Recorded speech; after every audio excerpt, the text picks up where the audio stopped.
Buenas tardes, mis amados. Qué bueno que ya están con nosotros. Dios les bendiga. Ya estamos aquí conectados y preparados para nuestro devocional, para la palabra del Señor que el Señor tiene hoy para este día, ¿verdad? Estamos aquí en Ministerio Centro Cristiano Libertad en Moroleón y declaramos una palabra de poder, una palabra de gloria, y esperamos que se escuche correctamente. Así que que nos estén checando ahí. Y hoy, como lo puse ahí en el subtítulo, ahí en la cámara, se llama Hombres peligrosos en tiempos peligrosos. Ese es el tema de nuestro día: hombres peligrosos en tiempos peligrosos. Así que yo espero que ya estén allá mis hermanos, allá conectados. Saludos a todos mis hermanos en todo lugar donde nos ven. Me dicen que nos están viendo también en Estados Unidos. Bueno, pues en todos lados nos pueden ver por medio del internet. Damos gracias a Dios por esta bendición y esperamos que la palabra sea de mucha bendición, revelación y transformación para sus vidas. Dios les bendiga mucho. Vamos a orar juntamente con la iglesia aquí en esta tarde y vamos a pedir al Señor que nos asista con su Santo Espíritu. Padre, en el nombre de Jesús, te rogamos, Señor, para que tu presencia sea con nosotros, que tu Santo Espíritu, Dios, nos guíe a toda verdad. Todo espíritu de error quede atado, anulado, cancelado en el nombre de Jesús, y que tu palabra, Señor, penetre hasta lo más profundo de nuestros corazones, y Padre, que traiga revelación y poder en el nombre de Cristo Jesús. Señor, a ti sea toda la gloria. Sabemos que estamos en los últimos tiempos, Señor, y necesitamos que tú hables a nuestra vida, enciendas nuestro corazón, apasiones nuestra vida con tu presencia, y a ti sea toda la gloria desde ahora y para siempre, en el nombre de Jesús. Amén y amén. Vamos a leer, por favor, primera de Timoteo, para poder entrar en el tema. Hace algunos días, en esta semana, mandé un breve estudio, ¿verdad?, que le mencioné tiempos peligrosos. Pablo hablándole a Timoteo en la primera carta y diciéndole que en los postreros tiempos, en los últimos tiempos, muchos apostatarán de la fe. Vamos a leer, por favor, primera de Timoteo capítulo 4, versículo 1. Pablo, sabiendo los tiempos que venían, Pablo entendiendo que entre más nos acercáramos a los tiempos finales, iba a suceder estas cosas. Y recuerde que la palabra es eterna. Diga conmigo, la palabra es eterna. Entonces, mucha gente dice, bueno, pero eso se lo escribió Pablo a Timoteo hace muchos años atrás, ¿qué tiene que ver con nosotros? No, la palabra es eterna, y eso significa que la palabra es para nosotros también, como fue para ellos, ¿verdad? Y no pasa de tiempo, sino está bien actualizada, porque la palabra es eterna. Todo tiene tiempo menos la palabra. Hay eternidad en la palabra. Entonces todo lo que tú lees en la palabra es para el tiempo de hoy, no fue para los de ayer. Por eso cuando la gente no entiende, mis hermanos, si ustedes tienen que, como son una iglesia de revelación, de poder, de guerra espiritual, tienen que entender que el Antiguo y Nuevo Testamento nosotros lo leemos y creemos todo lo que dice en los dos antiguos, en el Antiguo y en el Nuevo Testamento. ¿Por qué? Porque los dos, dijo alguien, es como si estuvieran casados. Los dos son uno. Sin uno no existe el otro. Uno nos enseña algo, pero el otro nos lo revela. Y podemos entender el Antiguo Testamento ahora cuando entendemos el Nuevo Testamento también. Entonces no podemos separar, y es bien importante que nosotros entendamos esto. ¿Por qué? Porque hay muchos predicadores que dicen, no, es que el Antiguo Testamento ya es para lo de antes. No, la Escritura dice que toda la Escritura es inspirada por Dios y toda es útil, toda, no solamente una parte. Y entonces nosotros debemos entender eso. Entonces Pablo, hablándole a Timoteo, sabiendo que venían en los últimos tiempos cosas tremendas, le escribe en 1 Timoteo capítulo 4 versículo 1, dice así: pero el Espíritu dice claramente que en los postreros tiempos, en los últimos tiempos, algunos apostatarán de la fe. Apostatar es renunciar, es negar la fe que tenía alguien, ¿verdad? Y luego dice, escuchando a espíritus engañadores y a doctrinas de demonios. Hasta ahí vamos a dejarle, aunque después pues sigue diciendo cosas, pero ¿por qué muchos van a apostatar de la fe? Porque escucharán espíritus engañadores. Y si tú y yo no entendemos que el diablo tiene tanto poder, que el enemigo, y no quiero exaltar al diablo, porque Satanás ya fue vencido en la cruz del Calvario. El Señor ya despojó a Satanás de las llaves que tenía el diablo, del imperio, ¿verdad?, de la muerte. El infierno se quedó vacío. Diga conmigo, el infierno se quedó vacío. Ahora todo lo tiene Dios. Otra vez, todo lo tiene Dios. ¿Por qué? Porque cuando el Señor creó al hombre y le entregó las llaves o la autoridad al hombre, ¿verdad?, para que él pudiera sojuzgar la tierra, y cuando el hombre desobedece a Dios, ¿qué pasa? El hombre le entrega a Satanás esas llaves de autoridad para la muerte.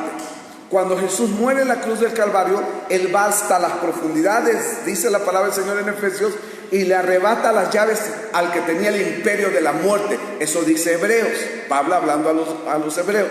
El infierno se quedó sin nada. El cielo lo tiene todo.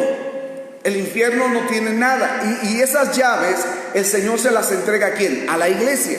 Pero es cierto que el diablo se queda todavía con el título de el Dios de este mundo, el príncipe de la potestad del aire.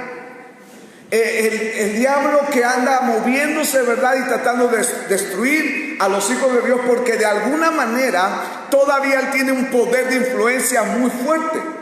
Y es ahí donde Pablo le habla a Timoteo, porque ya ahí nuestro Señor Jesucristo ya resucitó y le advierte que en los postreros tiempos, en los últimos tiempos, muchos van a apostatar de la fe.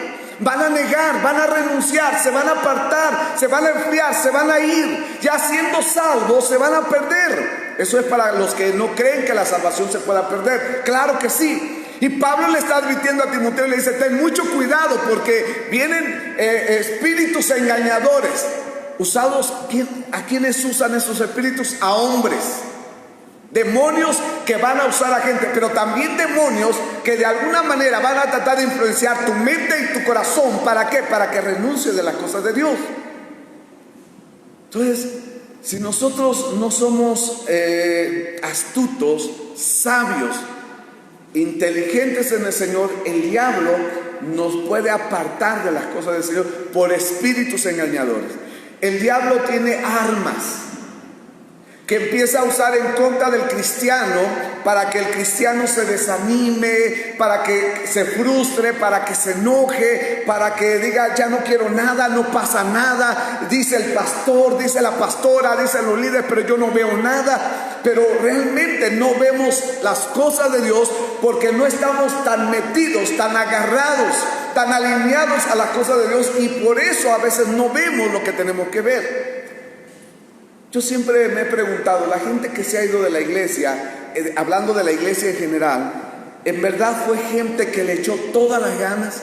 ¿Fue gente apasionada? ¿Fue gente enamorada? ¿Fue gente que vivía rectamente delante del Señor?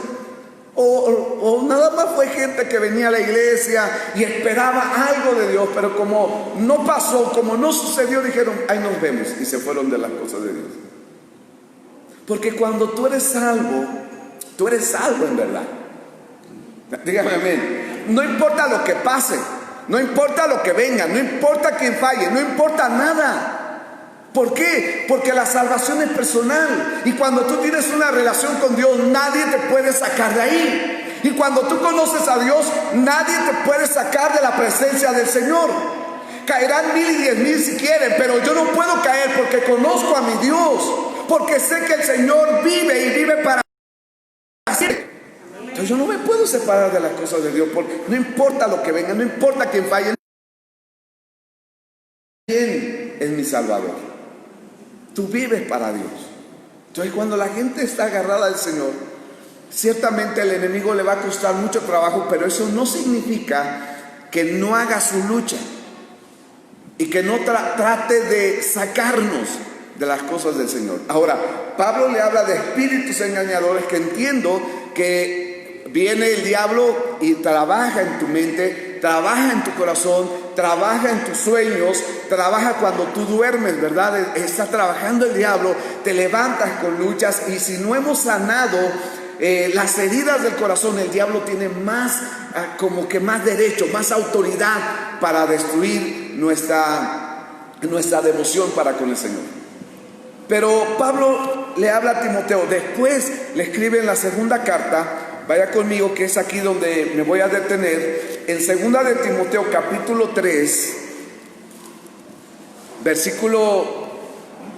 segunda de Timoteo capítulo 3, versículo 1, tiempos peligrosos, hombres peligrosos en tiempos peligrosos. Versículo 1 habla las características de los hombres que se van a levantar en los últimos tiempos también. Ahora vamos a leer, dice, también debes saber esto, que en los postreros días, en los últimos días, vendrán tiempos peligrosos, porque habrá hombres amadores de sí mismos, ávaros, vanagloriosos, soberbios, blasfemos, desobedientes a los padres, ingratos, impíos, sin afecto natural, implacables, calumniadores, intemperantes, crueles, aborrecedores de lo bueno, traidores, impetuosos, infatuados, amadores de los deleites más que de Dios, que tendrán apariencia de piedad, pero negarán la eficacia de ella. A estos evita. Ahora, Pablo menciona acerca de tiempos peligrosos, donde se manifestarán hombres perversos en por lo menos 18 o 19 cosas que Pablo le menciona a Timoteo. Ahora, no hay problema que se levanten hombres perversos, pero Pablo está aclarando que esos hombres perversos se van a levantar de en medio de la iglesia. Esto es peligroso, porque quizá ninguno de nosotros tengamos un corazón perverso, pero ciertamente tenemos que tener mucho cuidado, porque va a venir gente que va a ser usada por el enemigo, que van a escuchar espíritus engañadores y van a empezar a engañar a la iglesia de Cristo. Y es ahí donde nosotros tenemos que tener mucho cuidado. Esta gente hace cosas aborrecibles a los ojos de Dios, ¿verdad? Y aunque tienen apariencia de piedad, diga conmigo, apariencia de piedad. Mis hermanos, ¿qué es tener una apariencia de piedad? Hay gente que tú ves y dices, ay, qué buena onda es el hermano, qué buena onda es la hermana. ¿No ves? Mira, bien espiritual, mira hasta cómo habla. No, cuando ella habla hasta parece que los ángeles están hablando. Mira qué humilde es. ¿Pero de veras es así? ¿O nada más tiene la carita? Nada más, porque hay mucha gente que nada más tiene la cara, pero ¿cómo está su corazón? Y ahí empieza el problema. Por eso, entre las muchas armas que Dios nos ha dado, entre los dones, y uno de los dones es el discernimiento espiritual, porque necesitamos discernimiento, necesitamos revelación, pero entre más armas que Dios nos ha dado humildad, nos ha dado mansedumbre, nos ha dado fe y muchas otras cosas. Pero entre todas las grandes cosas que el Señor le ha dado a la iglesia, como la ha equipado, está un elemento poderoso llamado amor. Cuando tú amas a Dios, cuando tu amor está bien dirigido hacia el Señor, mientras tú ames al Señor con todo tu ser, va a ser muy difícil que el enemigo te engañe y te saque de las cosas de Dios. Porque aún, ¿verdad? Dije, habrá hombres perversos que a los ojos de Dios hacen lo malo, pero ya hay desde tiempo atrás, imagínense desde los tiempos de Pablo, diciéndole a Timoteo, gente que de alguna manera, sin darse cuenta a lo mejor, con intención o inconscientemente, llegan a la iglesia y te dicen, ¿a poco creo que dice el pastor? Es que yo no estoy de acuerdo porque yo vi en el internet que un hombre dijo que esto, que el otro. Yo no estoy de acuerdo con lo que dicen ellos, porque nos conviene algunas doctrinas de acuerdo a nuestra perversidad en el corazón. ¿Hola, está conmigo? El que es avaro dice, Es que no hay que diezmar ni ofrendar, Dios no necesita dinero, pero porque le conviene a su perversidad, a la codicia, a la avaricia que hay en su corazón. Por eso se agarra de ahí. ¿Está conmigo? Es que no hay que creerle todo a los hombres, porque primero antes hay que obedecer a Dios antes que a los hombres. Y se agarran del texto que dice Pedro, ¿verdad? Pero a ver, pero ¿por qué tomas ese texto? Porque no nos damos cuenta que ya hay cosas espirituales que nos están moviendo y que ciertamente hay hombres, escúcheme bien, que están malintencionados para fracturar, para lastimar tu relación con Dios, porque tú no conoces lo que hay en el corazón del hombre. Y si alguien te dice algo que te va a separar, te va a apartar, te va a desanimar, te va a poner duda, va a poner cosas en tu corazón que vas a empezar a dudar de las cosas de Dios, entonces tienes que tener mucho cuidado. ¿Por qué? Porque se levantarán hombres perversos. Y una de las características que Pablo habla es ser amadores de sí mismo. La primera, porque en los posteros tiempos se levantarán hombres amadores de sí mismos. Y vamos a ver qué es lo que significa esto.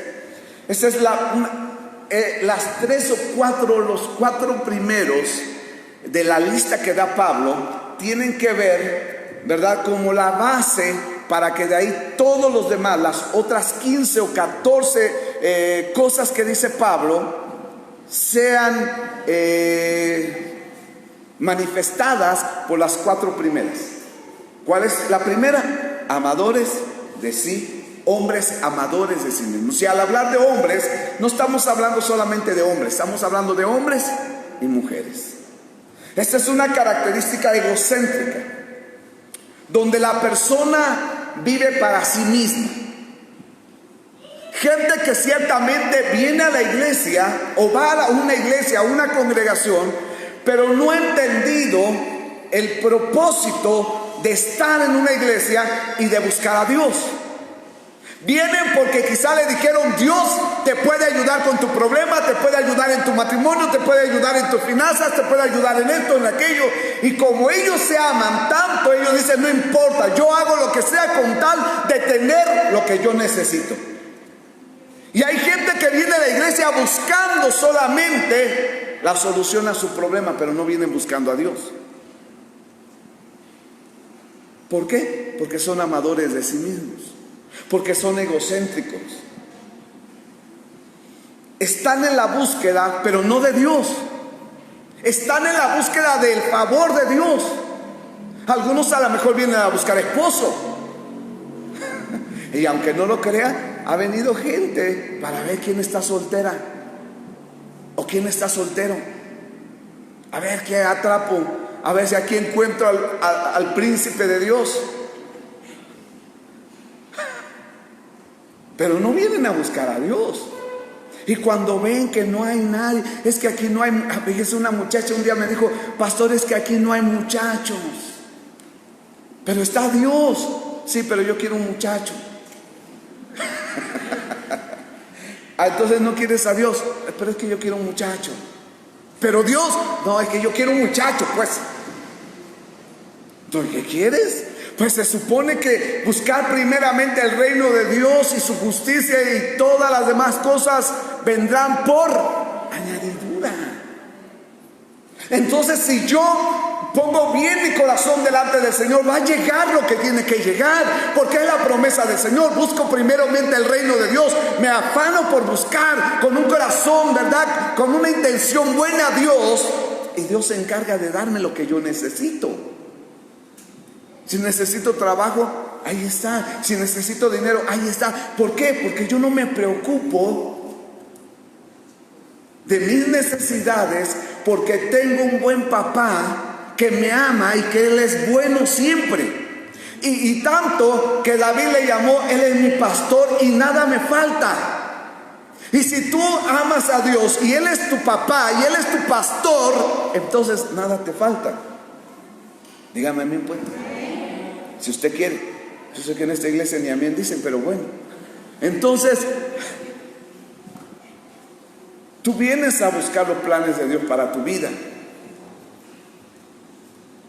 Y ciertamente debes amarte, pero el primer mandamiento es: amarás al Señor tu Dios con todo lo que eres y amarás a tu prójimo como a ti mismo. Lo segundo del gran mandamiento es amarte tú, pero lo primero es amar a ¿quién?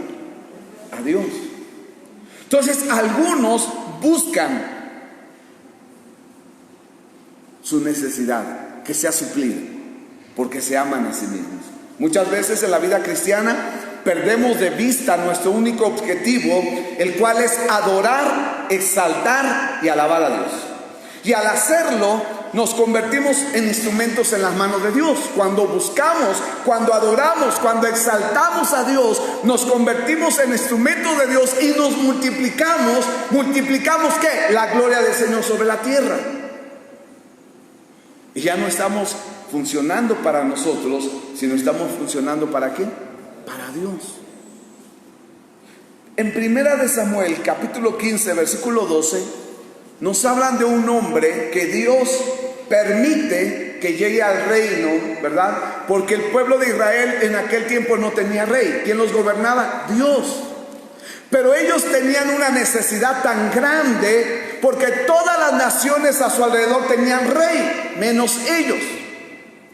Y entonces fueron con Samuel y le dijeron: levántanos un rey, necesitamos un rey. Porque ellos se empezaron a amar a sí mismos más que a Dios. Ya no estaban en la perfecta voluntad del Señor, sino ahora ellos querían parecerse a los demás. Porque aquel tiene y porque yo no. Porque aquel sí esto y porque yo no. Pastor, levánteme a alguien para que me dé lo que necesito. O yo, ¿cómo le hago para esto? Espérate, busca a Dios. Total que el pueblo de Israel clama al Señor por un rey, pero mire el rey que le toca, porque ellos lo escogen. O sea, ellos deciden tener un rey. Y en Primera de Samuel 15:12 nos dice cuál era el corazón de este rey. Dice: madrugó luego Samuel para ir a encontrar a Saúl por la mañana, y fue dado aviso a Samuel diciendo: Saúl ha venido a Carmel, y aquí se levantó un monumento. Y dio la vuelta y pasó adelante y descendió a Gilgal. Ahora, cuando tú lees esto, te das cuenta que el corazón de Saúl no era correcto delante del Señor. ¿Cuál era el problema de Saúl? Que se amaba más él que a Dios. Otra vez, a ver, escuche, ha puesto en balanza el por qué fue Dios tan severo con Saúl más que con David, cuando David adulteró. David mató a ese hombre, al esposo de esa mujer. David mató a los hombres que iban con ese hombre. Y aparte tiene un hijo con una mujer que no es de él. Pues ¿por qué mata a Saúl, pero por qué le deja vivo a David?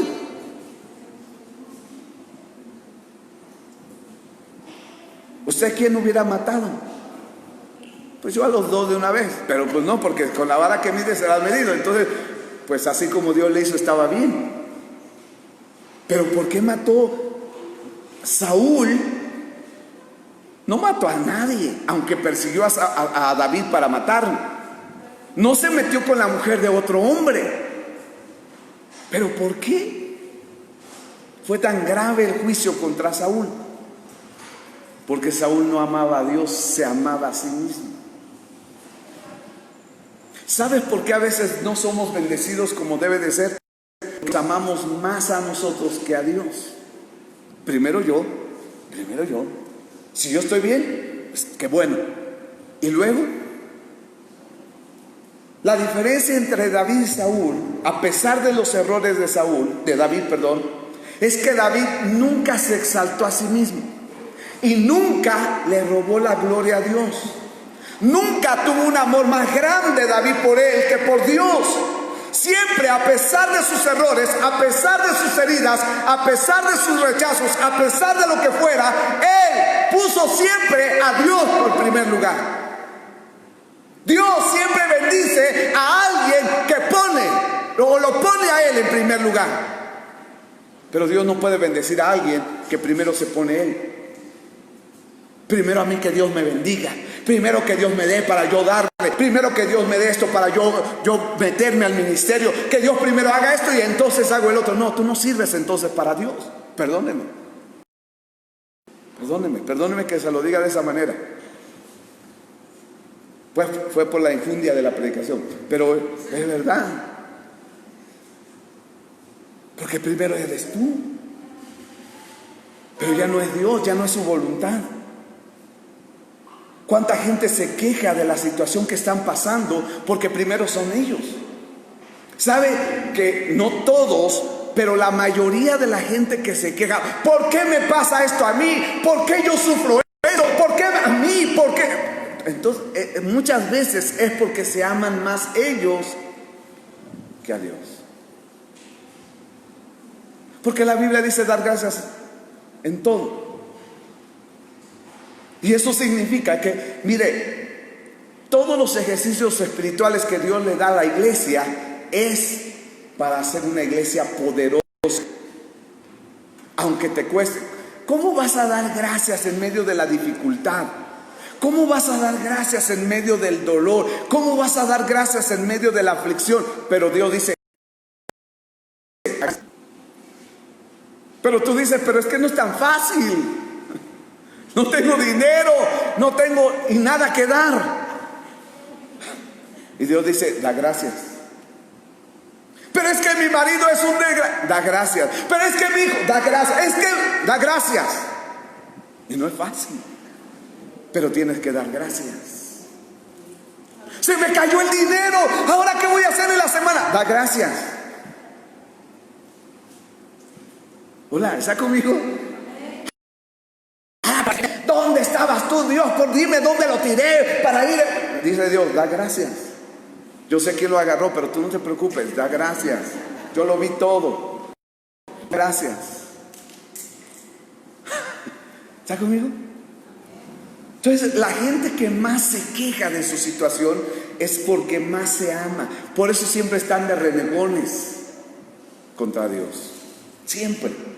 Están renegando, ¿por qué me pasa esto? ¿Por qué me pasa el otro? Y yo veo que la gente que más reniega es la gente que más se ama a sí misma, porque no quieren sufrir.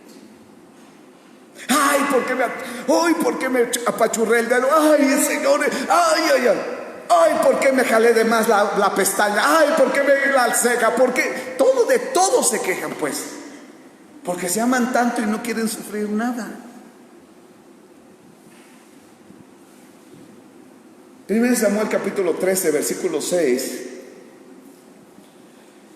Una persona que se ama a sí misma va a hacer tonterías, la va a regar, va a cometer equivocaciones tan tremendas, errores tan tremendos, porque él trata por sus propias fuerzas de no sufrir, pero siempre la riega. En 1 Samuel capítulo 13, versículo 6, el pueblo de Israel había salido a la batalla contra los filisteos, y los filisteos eran una gran multitud, dice la palabra, y entonces les iban ganando al pueblo de Israel, y el pueblo de Israel empezó a entrar en temor.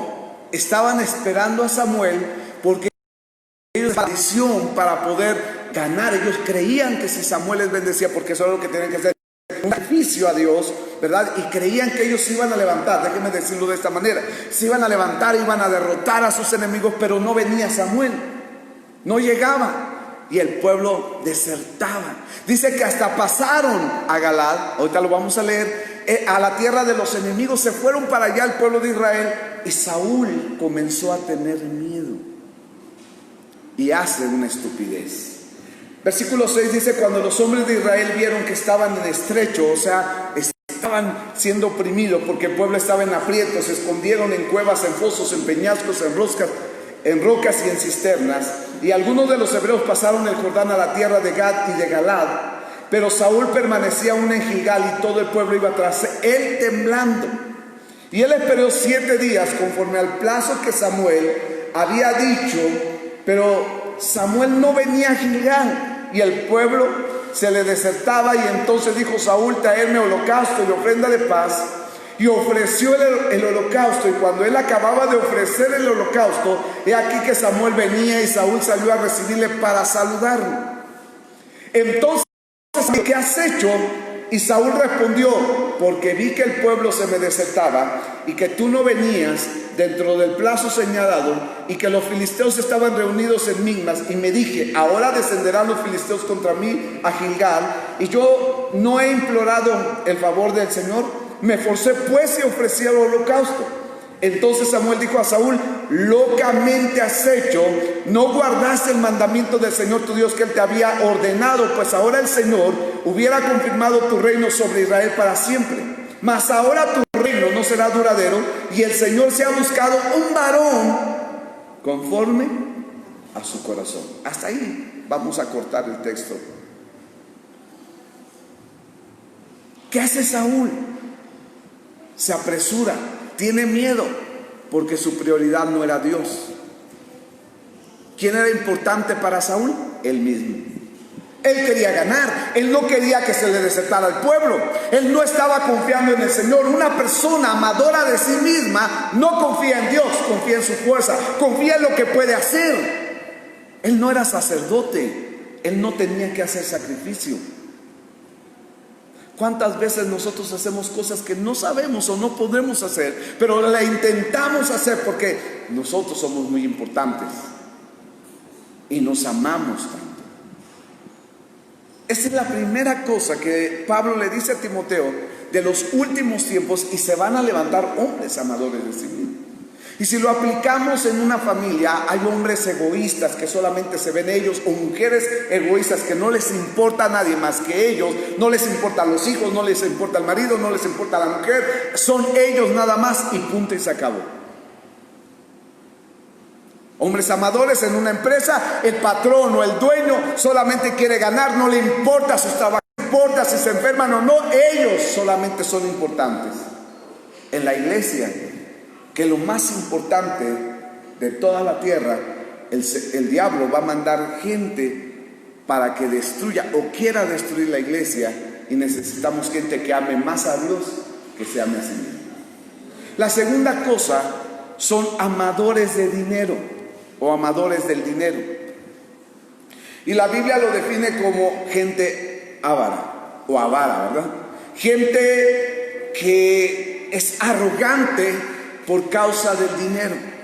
Pero no solamente es arrogante por causa del dinero, sino también son gente que lastima, que hiere por el dinero que pueden tener. Son gente que aman tanto el dinero que no les importa nada. A ellos solamente les importa tener, tener y tener.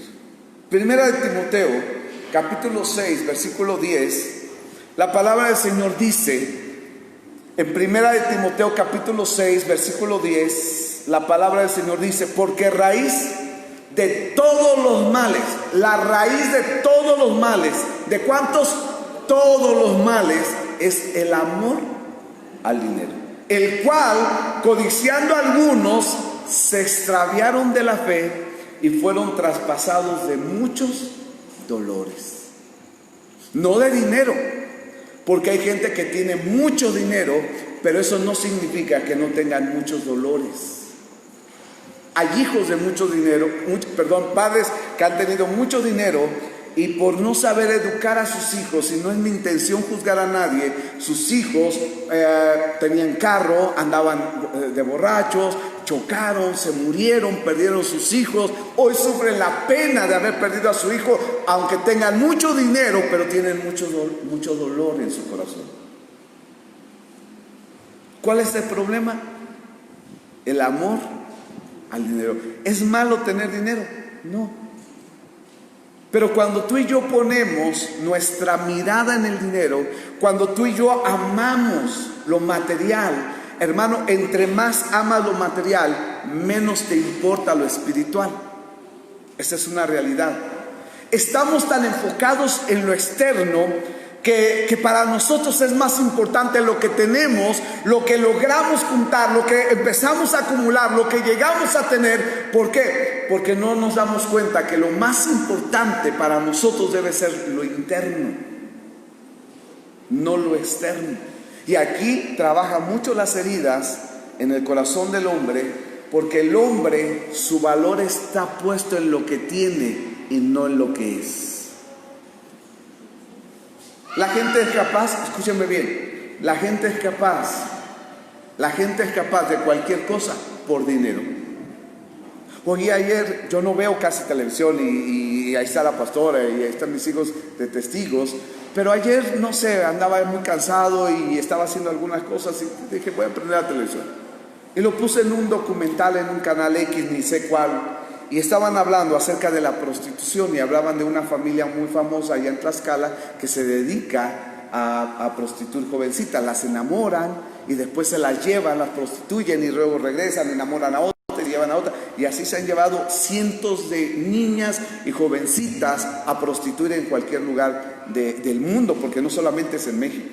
Las llevan a Ciudad de México, ¿cierto? Pero ahora las llevan a Nueva York, las llevan a todos lados, hasta Europa van a dar. Pero ¿sabe qué me llamó la atención? Yo estaba acá distraído y no sé qué estaba haciendo, y de repente me llamó la atención cuando una jovencita dijo, es que me llevó a la casa según de sus papás, y era una casa muy grande. Y cuando yo llegué dije, ¿y esta casa de quién es? Y le dijo, es mía. Y esos carros son míos. Y ella dijo, de aquí son. Lo que no sabía es que ese era el gancho, y es el gancho para que muchas jovencitas digan, acepto, y se vayan con ellos. El dinero. Alguien hizo un experimento y conoció a una X persona por internet, una jovencita que se veía muy decente, y le ofreció 10,000 pesos por pasar una noche con ella. Ella dijo, no, primero le ofreció 1,000 y dijo, no, tal, tú estás loco, ¿tú qué crees que yo soy prostituta? Dijo, no, pero es que yo tengo ese dinero, es más, bueno, te doy 2,000, no, estás loco, 5,000, ¿y qué vamos a hacer? Ay, dijo, ya está cayendo. Hasta que le ofreció 10,000 pesos a una jovencita que aparentemente era una persona decente, pero 10,000 pesos la atrajeron. ¡Wow! ¿Usted cree que, mis amados, usted cree que el diablo es tonto? No. Y mucha gente, aún dentro de la iglesia, por dinero es cualquier cosa, hace cualquier cosa. No sabemos nosotros en verdad hasta dónde nos podemos vender. Porque hay gente, lo voy a poner de esta manera, no se me enoje, hay gente que deja de venir a la iglesia. Tengo mucho trabajo, pastor, es que hasta el domingo trabajo. ¿Te estás vendiendo por dinero?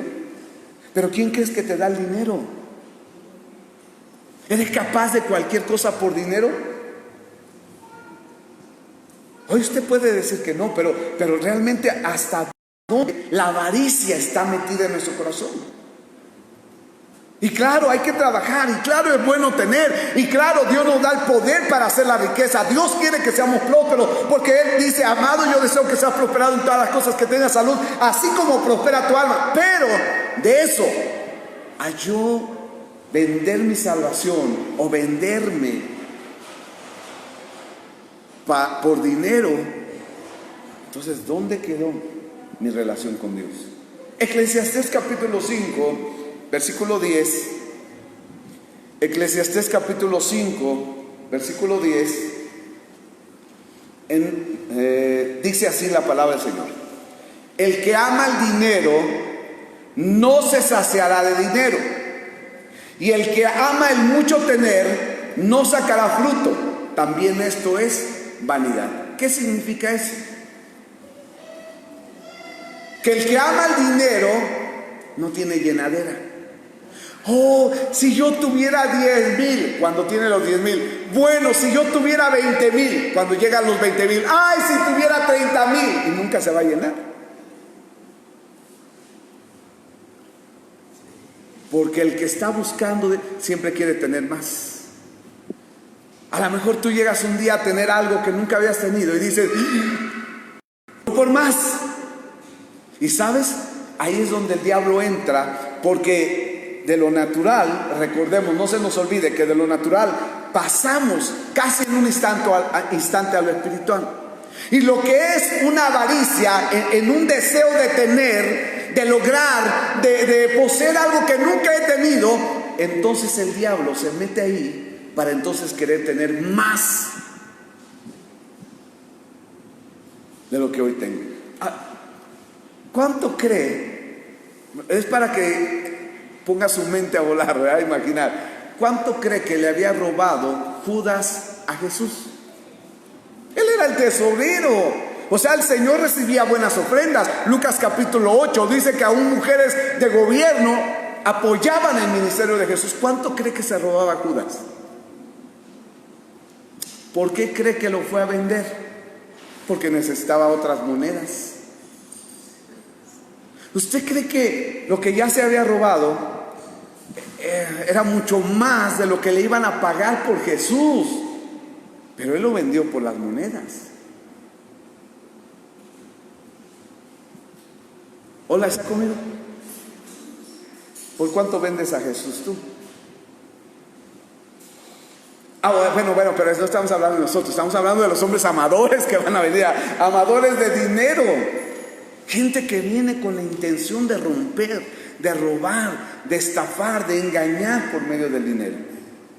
La palabra del Señor dice: nadie puede servir a dos señores, porque le vas a quedar mal a uno o le vas a servir al otro, pero después puede ser que le sirvas bien a uno y le quedes mal al otro. No puedes servir a dos señores. O le sirves a Dios y punto, o no le sirves a Dios.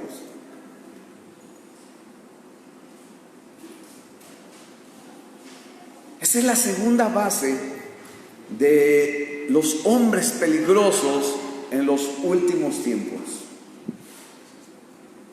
Sí, yo necesito dinero, tú necesitas.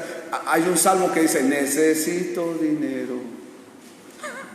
Pero de eso a que yo ame el dinero, a que me venda por dinero, a que reniegue a Dios por dinero, entonces está tremendo esto. Y si Dios me da permiso, me permite llegar hasta uno de los puntos, va a ver que el dinero hace más de lo que nosotros pensamos. Número 3, jactanciosos, gente jactanciosa. ¿Quién no se ha jactado? ¿Quién no se ha jactado? No, pero para el otro año vamos a hacer esto, para el próximo año le vamos a echar otro piso a la casa, al otro año nos vamos a comprar una camioneta del año, para el próximo, y nos jactamos. Oiga bien, porque también eso es algo que viene al corazón del hombre cuando nosotros decimos: para el otro año nos vamos a ir a la playa, imagínense cuántos planes se cayeron ahora que empezó la pandemia. ¿Cuánta gente había planeado? Vamos a ir, vamos a hacer, vamos a comprar, vamos a esto, vamos al otro, voy a tener, en 3 meses voy a tener más dinero. Y ande, hasta se quedó sin trabajo. Pero él ya estaba planeando y voy a hacer, y voy a comprar, y voy a tener, y voy a lograr, y me voy a ir, y voy a venir, y después vamos para acá, y luego vamos para allá. Y todo se cerró. Hasta los que se iban a casar no se pudieron casar. Y ya tenían las invitaciones, y ya tenían el salón, y ya tenían...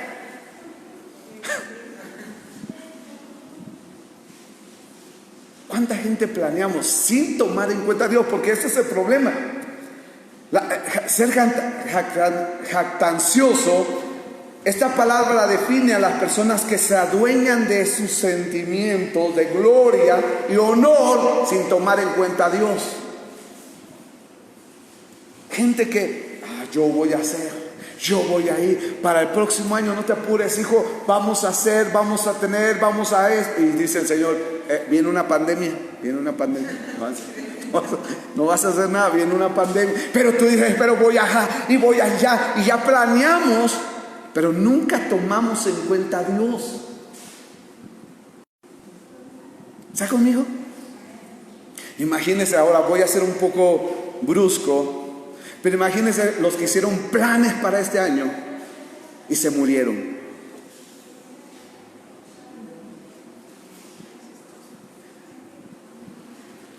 Porque somos arrogantes. El hombre es arrogante por sí mismo. El hombre dice, voy a hacer. Espérame, si Dios quiere. Voy a ir, si Dios quiere. Voy a tener, si Dios quiere. No se trata de ti. Pero el jactancioso proclama algo que todavía no posee y dice, lo voy a lograr. Dicen de Napoleón, ¿verdad?, que iba a ir a pelear contra los rusos o algo así, y entonces le llamó a una doncella de mucho dinero, muy guapa, y le dijo, voy a ir. Se puso la mano aquí y dijo, voy a ir y voy a conquistar y voy a dar y voy a regresar con gloria y que le dijo la doncella, si Dios quiere. No, digo yo. Porque le dijo ella, el hombre propone y Dios dispone. Y dijo él, no, yo propongo y yo dispongo. Y se fue a la batalla y salió con el perro del Chavo del Ocho. ¿Ha oído la del Chavo del Ocho? El perro arrepentido, con la cola entre las patas, ¿cómo es? Y con el hocico rompido, o algo así. ¿Por qué? Porque él se jactó de que iba a hacer, de que iba a lograr, de que iba a tener, y le fue mal. Vaya conmigo a Santiago capítulo 4, por favor.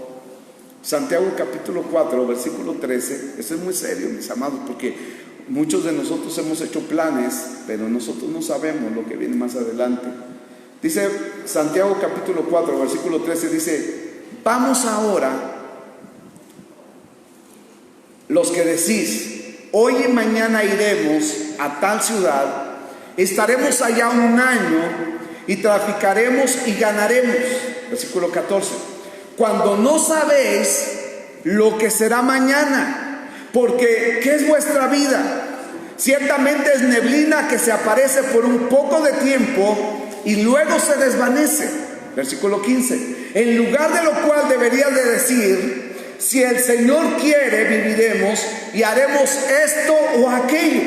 Pero ahora os jactáis en vuestras soberbias. Toda jactancia semejante es mala, y al que sabe hacer lo bueno y no lo hace, le es pecado.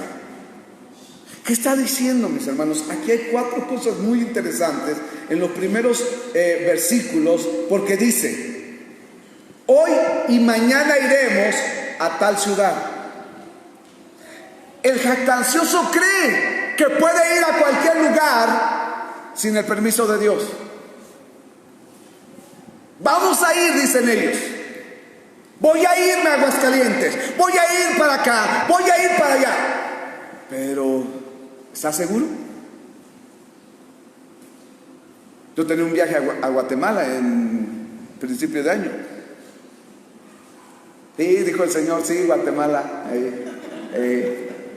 Pero no, yo no me jacté. Yo dije, si Dios quiere, iremos. Cuando dijeron no se puede, que ya empezó la pandemia, no crea que yo estaba llorando, ¿por qué no fui? No, Dios no quería que volara. Igual y se cae el avión. ¿Y qué culpa tienen los demás? Entonces, qué bueno que no fui, ¿verdad? Pero ¿cuánta gente dice, voy a ir? ¿Vas a ir? La gente hace planes. Ahora, ¿sabe? Yo últimamente el Espíritu Santo me ha hablado a mí. Yo sé que es solamente a mí, pero le quiero compartir esto, porque últimamente yo he dicho, porque eso es lo que el Señor me dijo, ¿cuántas veces nosotros decimos primero Dios? Pero no es cierto. Decimos por decir primero Dios, pero en realidad nosotros lo estamos haciendo. Porque si fuera primero Dios, ¿cuántos le preguntamos antes a Dios para hacer algo? Y que Dios, por medio de su Santo Espíritu, nos confirmara lo que vamos a hacer. Les dije el domingo, allá en la iglesia de Aguascalientes, les dije, ¿cuántos creen, cuántos tienen fe de que van a salir de su problema? No me conteste, les dije, espérenme, no me conteste. Yo, ahorita me contesta, les dije, y se lo digo a usted. ¿Usted cree que va a salir de su problema? Está bien, no me conteste. ¿Cuántos tienen fe para que salga de su problema? No me conteste. Antes escuche lo que voy a decir. ¿Cuántos ya le preguntaron al Espíritu Santo si van a salir de su problema? Si usted dice, yo le dije al Espíritu Santo que me diera un sueño y yo soñé que me decía, bueno, entonces tú sí crees. Pero de ahí, si todos los demás dicen, por fe yo voy a salir de mi problema, hermano, no es cierto, usted no cree eso. Porque ¿quién le da la seguridad?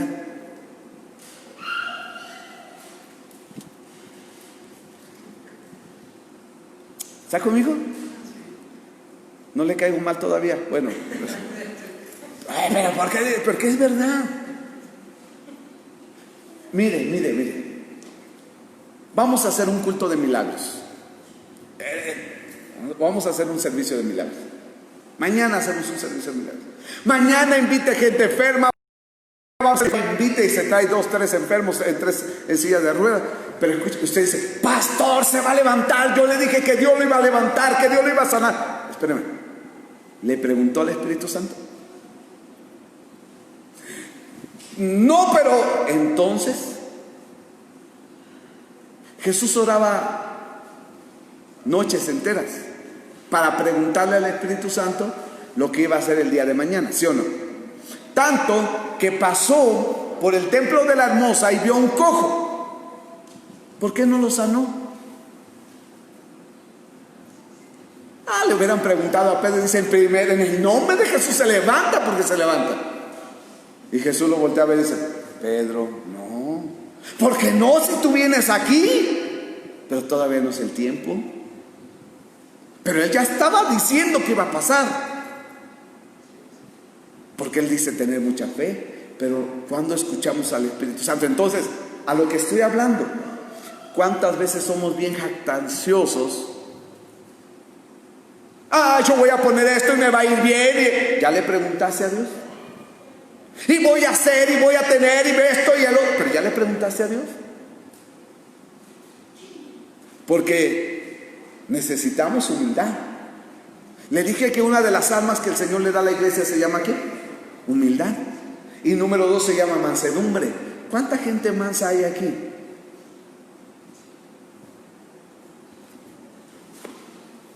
Hermana, no me hace...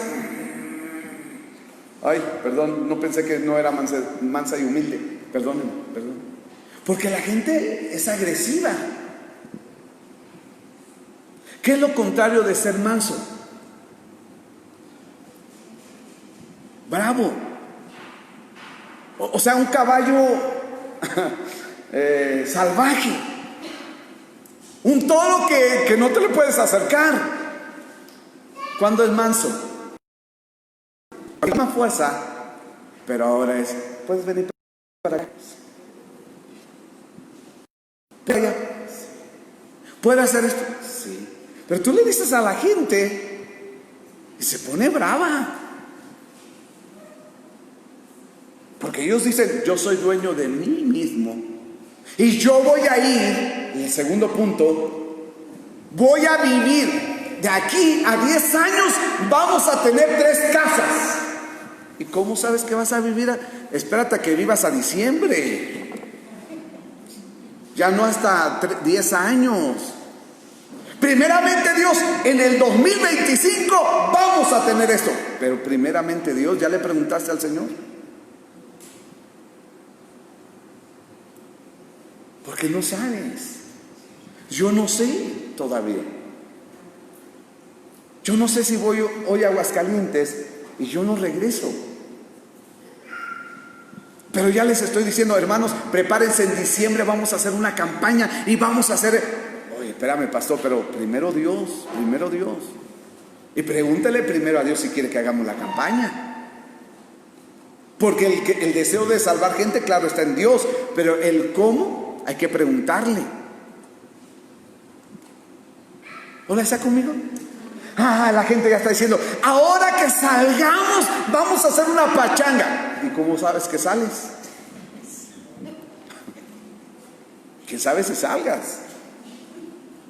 Dice, estaremos un año. La tercera cosa es, haremos negocio, traficaremos. Ellos creen que todo lo que hagan les tiene que ir bien. O sea, ¿sabes qué, Señor? Contigo o sin ti, el negocio que voy a hacer me va a ir bien. No, hay principios espirituales. Para que te vaya bien, tienes que preguntarle, tienes que pactar, tienes que honrar al Señor, tienes que ver que Dios quiera que eso es lo que tú hagas y adelante. Ahora, arriésgate y si fallas, pues bueno, reconoce que te equivocaste, pero sigue adelante con el Señor. Dice, traficaremos, haremos negocios. ¿Cuánta gente se propone hacer cosas sin tomar en cuenta a Dios, mis amados, y no nos va bien en nuestros negocios? Pasa hasta en el ministerio, yo voy a ser pastor y yo voy, pero espérame, pero ¿cómo sabes que te va a ir bien? Es que voy a hacer, pero tú ¿cómo sabes, pues?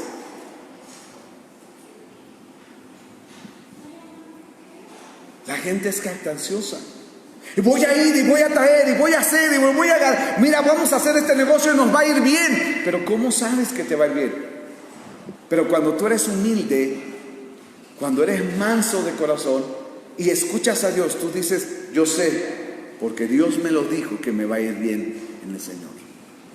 Y no presumes, y no eres arrogante, y no eres soberbio para cuando viene la bendición. Y número 4, dice, ganaremos, tendremos ganancia. Todo eso está en el versículo 13. Déjeme, se lo repito, por favor. Vamos ahora, dice lo que decís, hoy y mañana iremos a tal ciudad, número 1. Estaremos allá un año, número 2. Traficaremos, número 3. Y ganaremos, número 4. Ese es el hombre jactancioso. Y dice el versículo 14. Cuando no sabéis lo que será mañana, cuando no sabéis lo que será mañana, porque ¿qué es vuestra vida? Ciertamente es neblina que se aparece por un poco de tiempo y después se desvanece. Le dice el Señor a aquel hombre, ¿verdad? Que dice, voy a hacer los graneros más grandes porque ya no me cabe la cosecha, ya tengo mucho. Y le dice el ángel, ay necio, hoy en la noche te vienen a pedir tu alma y todo lo que tienes, ¿para quién será?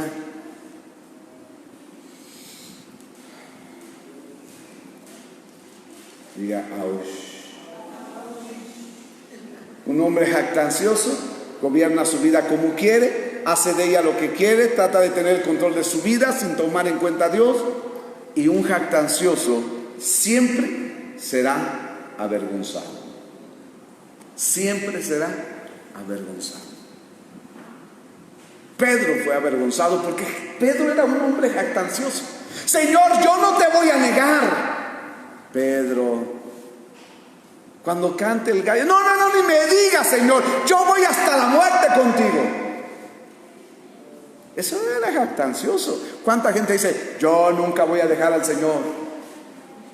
Usted no sabe cuánta gente, mis amados, perdónenme, pero yo he oído mujeres, nunca dejo a Dios, y el esposo la saca de la iglesia. Nunca dejo a Dios, y se van con el primer pelado que se encuentran y ya no regresan nunca a la iglesia.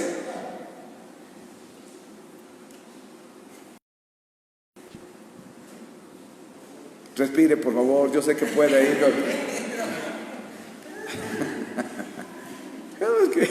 Yo nunca, no, ¿cómo no? O sea, es que debemos entender que eso es algo de nosotros. Y sabes, yo he aprendido, Señor, sea tu voluntad. Ahora, el secreto aquí, perdóneme, ya voy a pasar al otro, pero el secreto aquí es que Dios tenga el control de todas las cosas. No tú. No tú. ¿Sabe por qué viene el estrés? Porque yo quiero controlar todo. Porque quiero controlar que no llueva. Ya ve cuando usted dice, ay, no, ahora voy a lavar, dicen las mujeres, hoy voy a la mañana que amanezca, y amanece el aguacero y dice, no tengo los uniformes de los muchachos, y se pone toda estresada, porque no lavó ayer, y se estresa porque quiere tener el control de ¿qué? De y escúcheme, toda persona que quiere controlar todas las cosas termina frustrada y también termina haciendo cosas que no debe. porque ella quiere controlar todo. Y de coraje y de frustración hasta peca a veces. Porque quiere controlar, porque quiere manipular. La tercera cosa, déjeme ver el tiempo. Híjole, la tercera cosa es los soberbios. Y los soberbios tienen que ver como colocarse por encima de los demás y estar buscando la admiración de todos. Un soberbio no se rebaja ante nadie, aún ni delante de Dios. Vaya conmigo a Salmos 10, versículo 4. Salmo 10, versículo 4. La soberbia, la altivez y el orgullo parecen sinónimos, pero no lo son. Pero pasa de una cosa, pasa a otra y pasa a otra. Salmo capítulo 10, soberbios. Tenemos que cuidarnos de gente soberbia, hermanos, porque esa es la naturaleza, la esencia de las tinieblas y tenemos que tener mucho cuidado. Versículo 4 dice: el malo por la altivez de su rostro no busca a Dios, no hay Dios en ninguno de sus pensamientos. Ahora, mucha gente dentro de la iglesia, y perdónenme mis amados, no busca a Dios como debe de buscar a Dios. Venimos a la iglesia, escuchamos la palabra, podemos escuchar predicaciones, pero no buscamos a Dios. Y eso demuestra un nivel de soberbia en nuestro corazón, porque no estamos dependiendo totalmente del Señor.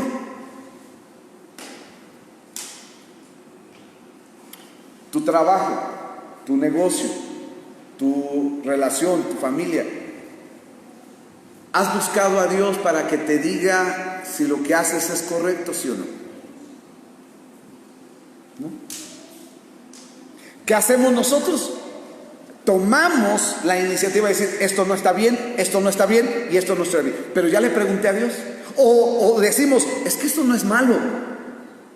Pero ya le preguntaste a Dios. Y eso muestra un nivel de soberbia en nuestro corazón. Porque entonces no nos doblegamos ante nadie. Esperamos que la gente nos admire por lo que hacemos. Siempre estamos tratando de cuidar la apariencia con los demás. Eso es soberbia. Tratamos de mostrar la buena cara, pero realmente no hacemos lo que tenemos que hacer. Ahora, en la versión de las Américas, en este versículo 4, ¿sí está aquí? ¿Sí lo tienen? Dice: el impío en la altivez de su rostro no busca a Dios, y todo su pensamiento es: no hay Dios, en la versión de las Américas. Ahora, ¿quién es un impío?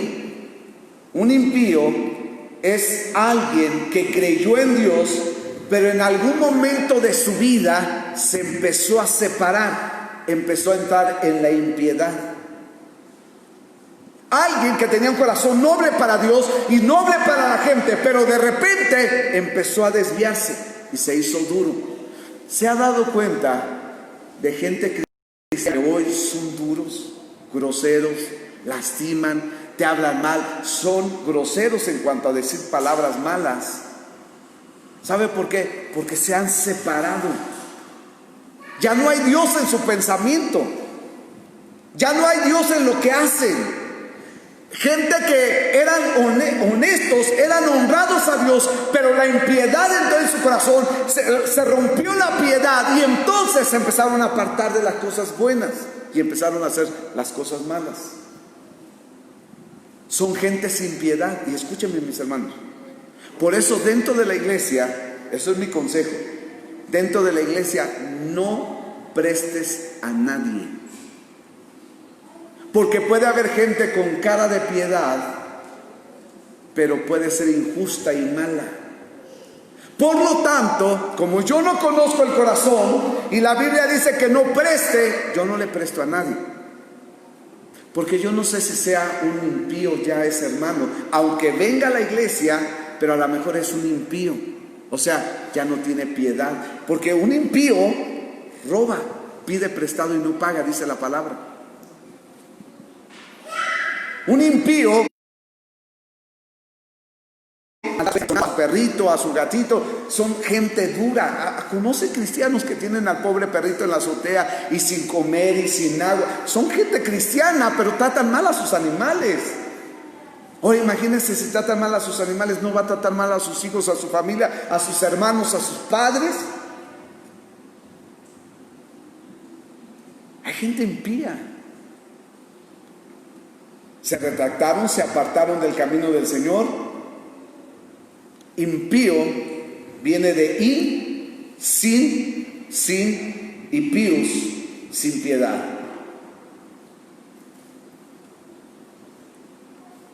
Y un impío se reconoce por la altivez de su rostro. Gente orgullosa, gente dura en su cara. Tú dices, ay, el hermano qué carita tiene, parece soldado mal pagado. La hermana parece que, híjole, yo le digo a los hermanos, nunca pongan de decanes, hablando de las mujeres, hermanos, no pongan gente con cara enojona. Porque imagínense, usted está así, y la gente, Dios le bendice, pásele, pasillo 3, silla 4, y no se mueva de ahí. Está bien, hermano.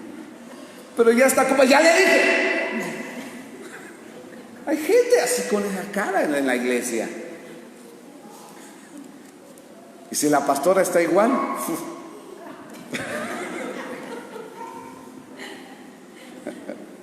dijo alguien, sí se nota con el tapabocas si estamos enojados. Claro, pues con los ojos que tienen, ya con eso.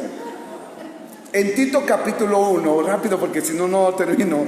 Apenas llevo 3, imagínense, son 18 y 19. 18 y 19 digo porque unos toman una frase como si fuera uno y otros no la toman en cuenta, pero vamos a ver cómo nosotros llegamos y resolvemos ese problema ya al final de los tiempos, ¿verdad? Entonces, en Tito capítulo 1, versículo 16 dice que profesan conocer a Dios, pero con sus hechos lo niegan. Una persona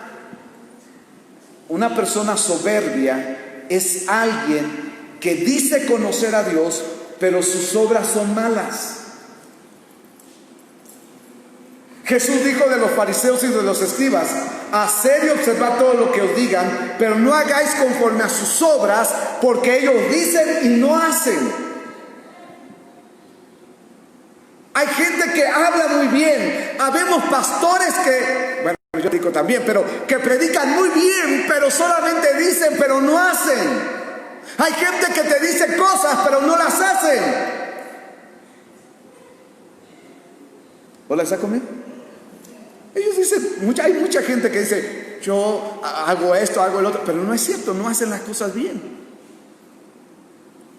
Entonces, una persona soberbia es aquella que dice cosas, pero no las hace. En Salmo 101, versículo 5, Salmo 101, versículo 5, por favor. Para no negar a Dios, para no llegar a ser soberbio, yo tengo que decir y tengo que hacer. Versículo 1, Salmo 101, versículo 5 dice: destruiré al que en secreto calumnia a su prójimo, no te toleraré a los ojos altaneros y de corazón, ¿qué? Arrogante. Salmo 101, versículo 5. Repito: destruiré, dice Dios, al que en secreto calumnia a su prójimo, no te toleraré al de ojos altaneros y de corazón arrogante. ¿Qué significa esto, mis amados? Hay gente que delante de ti te hablan muy bien, te saludan muy bien, pero a tus espaldas te calumnian, hablan, te critican, te señalan, te difaman, y esa es gente soberbia. Tú le haces un bien, tú le ayudas a alguien, tú en tu humildad, a lo mejor en lo poco que tienes, le das algo a alguien y te lo recibe y gracias y te agradece, pero cuando te da la espalda, mira lo que me dio. ¿Tú crees que con esto? ¿Tú crees que, a ver, me puede dar más? ¿Por qué me dio esto? Ay, gente miserable, pues si bien que tiene, ¿por qué no me dio?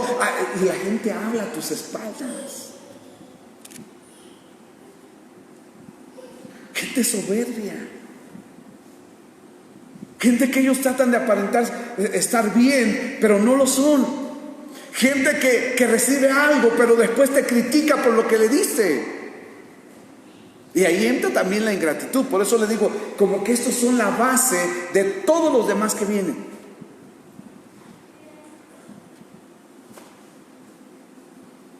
Por eso Dios tiene que quebrantarlos. Proverbios 16:18 dice: antes del quebrantamiento es la soberbia, y antes de la caída la altivez de espíritu. Cuando la gente empieza a ser soberbia, cuando ya no reciben el consejo, cuando ya no hacen las cosas correctas, cuando se han apartado de la piedad, ¿sabes? Por eso no reciben el consejo, porque ya no tienen piedad. Tú les dices: mira, estás haciendo las cosas mal, y ellos dicen: no, a mí déjame, no, a ti qué te interesa. Y entonces Dios tiene que quebrantar su soberbia. Pero antes del quebrantamiento es la soberbia. Toda persona que ha pasado por quebrantamiento primero se levantó en soberbia. Se quiso hacer notar, no recibía consejo, se sintió mayor que los demás, y por eso fueron destruidos o quebrantados. Proverbios 28:25 nos enseña que los soberbios no prosperan. Proverbios 28:25 dice: el altivo de ánimo suscita contiendas, mas el que confía en el Señor prosperará. Repito, 28:25. El altivo de ánimo suscita contiendas, mas el que confía en el Señor, ¿qué? Prosperará. Todo aquel que pelea con alguien, que tiene conflicto, que no se habla, que tiene pleito, es un soberbio. Y porque es un peleonero, yo les he dicho esto muchas veces, porque contiende, porque pelea, porque alega, porque discute, porque no se puede quedar callado, porque si le hacen algo, ahí va y reclama, y grita, y maltrata, y maldice, y cae a pobreza.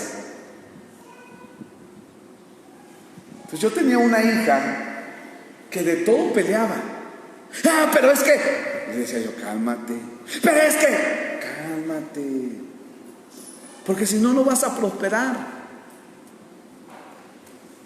¿Cuántos aquí son peleadores, pleiteros, enojones, gritones, de todo reclaman? Pues no vas a prosperar, porque dice: más el que confía en el Señor prosperará.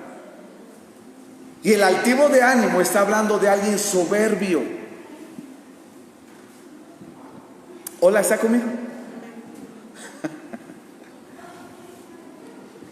¿Quieres que te vaya bien? Tienes que ser gente humilde.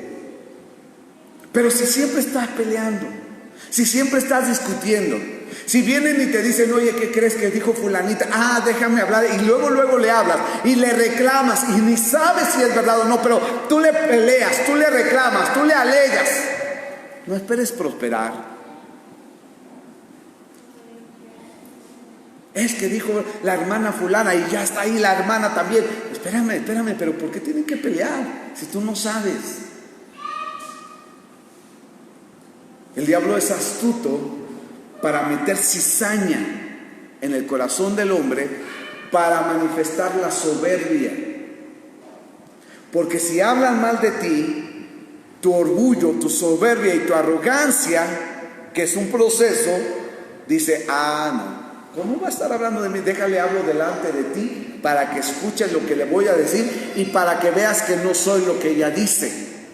Pero el que vive en paz con Dios, yo no tengo que demostrarle nada a nadie. O sea, si te vienen a contar cositas malas de mí, pero yo no soy soberbio, a mí no me importa. A mí llegan y me dicen: pastor, ¿qué cree que andan diciendo de usted? Le digo: ay, gracias, hermano. Yo soy bendecido. Entre más hablan de mí, mayor bendición yo tengo. ¿No quieres saber? ¿Para qué? Ya sé que tengo 3 hijos regados y quién sabe cuántas familias por no sé dónde. Ya lo sé.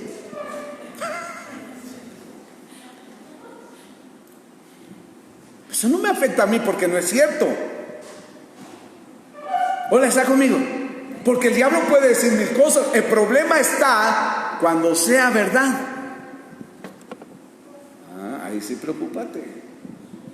Pero mientras no sea verdad, ¿por qué me voy a afligir? El que se enoja pierde, y el que se enoja le está dando razón a los demás. Pastor, que me llegó un día un hombre y me dijo que usted es un ladrón. Ay, gloria a Dios, yo soy bendecido por el Señor.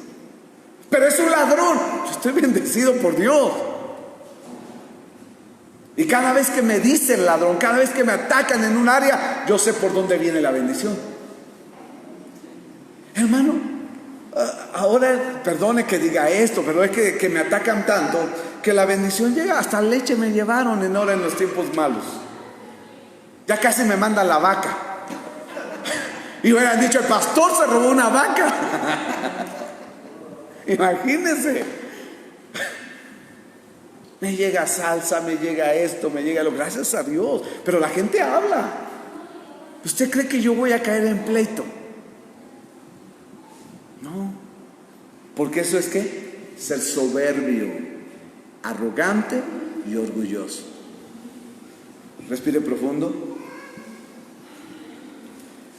Eclesiastés 7:8. Ya voy a terminar, mis amados. Yo sé que estoy tomando tiempo de más, pero voy a terminar aunque sea el tercer punto. Yo quería llegar más allá. Eclesiastés 7:8 dice: mejor es el fin del negocio que su principio. Mejor es el sufrido de espíritu que el altivo de espíritu. Otra vez. Bueno, ahora lo voy a leer en la versión de las Américas. Dice: mejor es el fin de un asunto que se comenzó. Mejor es la paciencia de espíritu que la altivez de espíritu. La altivez del espíritu se contrapone a la paciencia del espíritu. Y esto se manifiesta rápidamente en el corazón de una persona que demuestra así su altivez. ¿Cómo Dios me puede guardar de lo malo? Cuando tengo un corazón ¿qué? Humilde,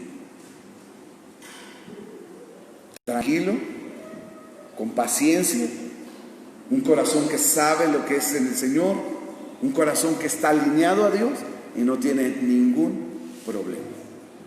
El siguiente punto es blasfemos. Y la blasfemia no solamente es hablar mal de Dios. La blasfemia tiene que ver con deshonrar el nombre de Dios. Y la deshonra al nombre de Dios tiene que ver con desobediencia a Dios y muchas otras cosas que ya no le voy a alcanzar a decir, pero imagínense, muchos de nosotros hemos blasfemado el nombre del Señor. Porque no vivimos de acuerdo a lo que Dios dice. El pueblo de Israel sabía que el nombre del Señor era sagrado, es sagrado, pero ellos no lo mencionaban por temor a ser irreverentes al nombre de Dios. Pero no hacían lo que tenían que hacer, y desde el momento de no hacer lo correcto, blasfemaron el nombre del Señor. Le doy un ejemplo, nada más para que no se quede con la duda. David embaraza a Betsabé, y viene el profeta y le dice: por cuanto hiciste que los enemigos de Dios blasfemaran o hablaran mal el nombre de Dios, el hijo que te ha nacido no vivirá. Y murió ese bebé. ¿Qué había hecho David? ¿Blasfemó? Sí. ¿Cómo? Al hacer que los enemigos del pueblo de Israel blasfemaran o hablaran mal del nombre de Dios. Cada vez que tú y yo somos causa de que la gente hable de nuestro Señor, estamos blasfemando su nombre. Cada vez que tú das un mal testimonio y dicen: ay, esa va a la iglesia y mira, se da golpes de pecho, pero es una ladrona, es una mentirosa, hace esto. Ese momento tú estás deshonrando el nombre de Dios. Por eso, cuando nosotros estamos en las cosas del Señor, tenemos que ser gente que da buen testimonio. Mis amados, yo le voy a dejar hasta ahí. Hay mucho todavía que enseñar. Mis hermanos en Facebook Live, vamos a orar. Hermanos aquí en la congregación, vamos a orar. Vamos a ponernos en pie y vamos a pedirle al Señor que esa palabra quede guardada en nuestro corazón y que nos ayude a vivir vidas agradables a Él. Amén. Oremos, por favor. Padre, en el nombre de Jesús te damos gracias, Señor, por tu palabra. Te bendecimos, Dios. Hemos escuchado 3 palabras, Señor, poderosas, 3 actitudes, 3 manifestaciones de los hombres malos en los tiempos peligrosos, Señor. Y te queremos pedir, Dios, que nos guardes de estas cosas malas, de estas manifestaciones, Señor, y que nosotros sigamos siendo gente de bien. Que sigamos siendo, Señor, la iglesia que tú esperas que seamos, Señor. Una iglesia poderosa, una iglesia de reino, una iglesia de santidad, una iglesia de integridad, y que no importa, Señor, lo que la gente diga, no importa la difamación, no importa, Señor, la crítica, no importa nada, Señor, sabemos que nosotros estamos alineados a ti. Padre, en el nombre de Jesús, guarda nuestro corazón para no ser hombres amadores de sí mismo, ni ser, Señor, hombres amadores de las riquezas, del dinero, Señor, sino que seamos gente que te honra y que te glorifica desde ahora y para siempre. Señor, tampoco no queremos ser soberbios, queremos ser un pueblo humilde, un pueblo que vive para ti, Señor, y que tú lo prosperas en todos sus caminos. Señor, a ti sea toda la gloria, toda la honra, todo el honor, toda la alabanza, todo el poder, en el nombre poderoso de Jesús, y a ti sea la gloria desde ahora y para siempre. Todos decimos amén, amén. Denle un aplauso al Señor. Mis amados de Facebook Live, Dios me les bendiga, Dios me les guarde. Nos vemos mañana a las 7 de la noche. Bendiciones. Shalom.